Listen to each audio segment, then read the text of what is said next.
কোরআনের কাছে কেউ যদি প্রশ্ন করে, ও কোরআন, এই পৃথিবীতে নাজিল হওয়ার আগে তুমি কোথায় ছিলে? কেউ যদি প্রশ্ন করে, কোরআনে কারীম নিজে নিজের পরিচয় শোনায়, আমি কোথায় ছিলাম শোনো।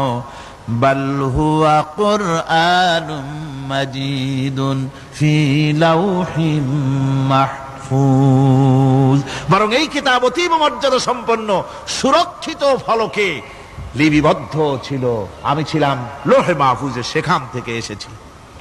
যদি কেউ প্রশ্ন করে, কোরআন কি কোরআন, তুমি কার উপরে অবতীর্ণ হয়েছ?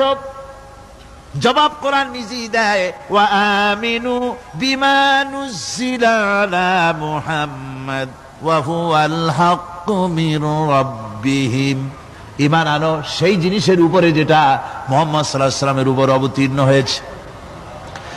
আবার অন্য আয়াতেও জবাব পাওয়া যায়, তাবারাকাল্লাযী নাযালাল ফুরকানা আলা আবদিহি লিয়াকুনা লিল আলামিনা নাযীরা। অতীব বরকতপূর্ণ মহান সত্তা সেই আল্লাহ রাব্বুল আলামিন, যিনি তার বান্দার পরে ফুরকান অবতীর্ণ করেছেন। সুবহানাল্লাহি ওয়া বিহামদিহি। কোরআনের নাম আমি বলেছিলাম শুধু কোরআন নয়, অনেক নাম আছে কোরআনের, আর এক নাম ফুরকান।